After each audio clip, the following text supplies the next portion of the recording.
রাজনৈতিক সরকার জুলাই সনদ ও সংস্কার বিষয়ে কর্ণপাত না করলে তাদের এর মূল্য দিতে হতে পারে বলে মন্তব্য করেছেন সুজন সম্পাদক ও জাতীয় ঐক্যমত্য কমিশনের সদস্য ড বদিউল আলম মজুমদার।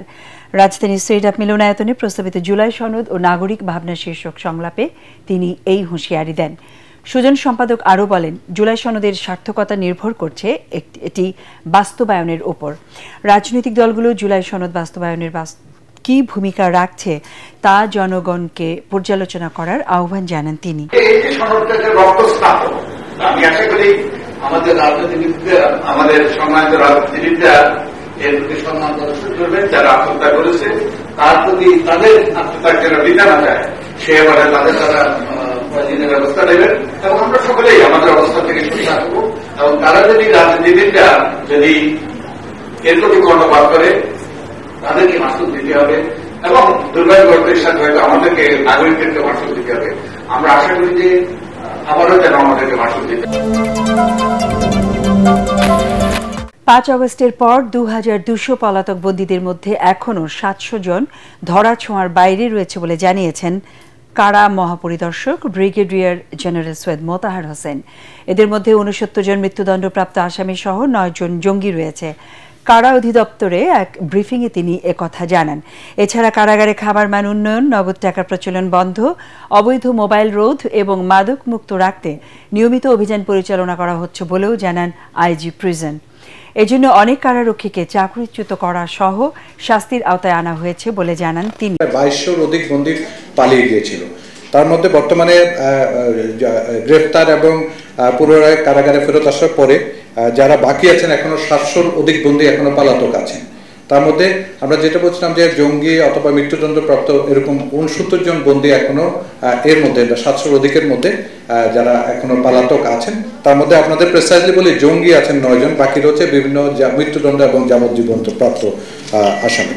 সব মশার বিরুদ্ধে সুরক্ষা দিতে এলো বসুন্ধরা এক্সট্রিম অ্যারোসল, মশার বিরুদ্ধে এক্সট্রিম সুরক্ষা। মুন্সিগঞ্জের গজারিয়ায় লুট করা অস্ত্র দিয়ে পুলিশের ক্যাম্পে হামলার ঘটনায় ব্যবস্থা নেবে যৌথ বাহিনী বলে জানিয়েছেন স্বরাষ্ট্র উপদেষ্টা জাহাঙ্গীর আলম। কেরানীগঞ্জে সুভাড্ডা খাল পুনঃখনন প্রকল্পের উদ্বোধনী অনুষ্ঠান শেষে সাংবাদিকদের প্রশ্নের জবাবে তিনি একথা বলেন।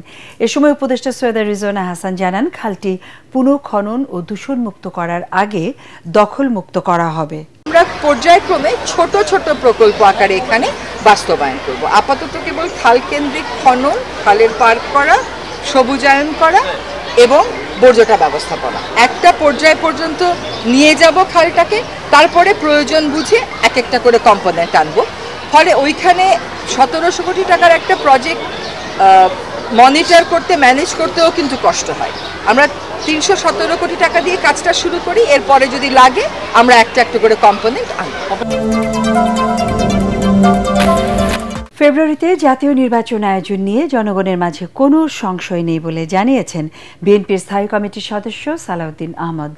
তার গুলশানের বাসায় সাংবাদিকদের সাথে আলাপকালে তিনি আরও বলেন, সরকার ও নির্বাচন কমিশন যথাসময়ে নির্বাচন আয়োজনের সকল প্রস্তুতি নিচ্ছে। ইন্টারিম গভর্নমেন্ট বস্তুত তত্ত্বাবধায়ক সরকারের রোল প্লে করলেও তাদের দায়িত্বটা একটু বেশি। সেই জন্য আমরা চাই অন্তর্বর্তীকালীন সরকারের সময়ে ঘোষিত সময়ে নির্বাচনটা হবে এবং এটা অলরেডি মাঠে নির্বাচনের আবহাওয়া বিরাজ করছে।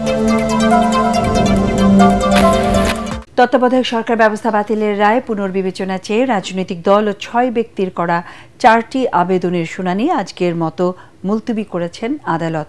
কাল আবারও শুনানির দিন ঠিক করা হয়েছে। প্রধান বিচারপতি সৈয়দ রেফাত আহমেদের নেতৃত্বাধীন ৭ বিচারপতির পূর্ণাঙ্গ আপিল বেঞ্চে এই শুনানি হয়। আবেদনের পক্ষে শুনানি করেন অ্যাডভোকেট শিশির মনির। রাষ্ট্রপক্ষে অ্যাটর্নি জেনারেল আসাদুজ্জামান ছিলেন। গত ১১ ফেব্রুয়ারি তত্ত্বাবধায়ক সরকার ব্যবস্থা বাতিলের রায় পুনর্বিবেচনা চেয়ে রাজনৈতিক দল ও ৬ ব্যক্তির করা ৪টি আবেদনের শুনানি মুলতবি করেন আপিল বিভাগ।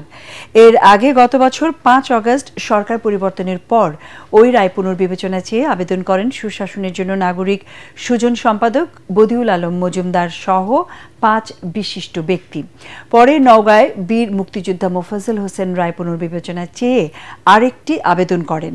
এছাড়া গত বছরের অক্টোবরে আলাদাভাবে আবেদন করেন বিএনপির মহাসচিব মির্জা ফখরুল ইসলাম আলমগীর ও বাংলাদেশ জামায়াতে ইসলামের সেক্রেটারি জেনারেল মিয়া গোলাম পারওয়ার।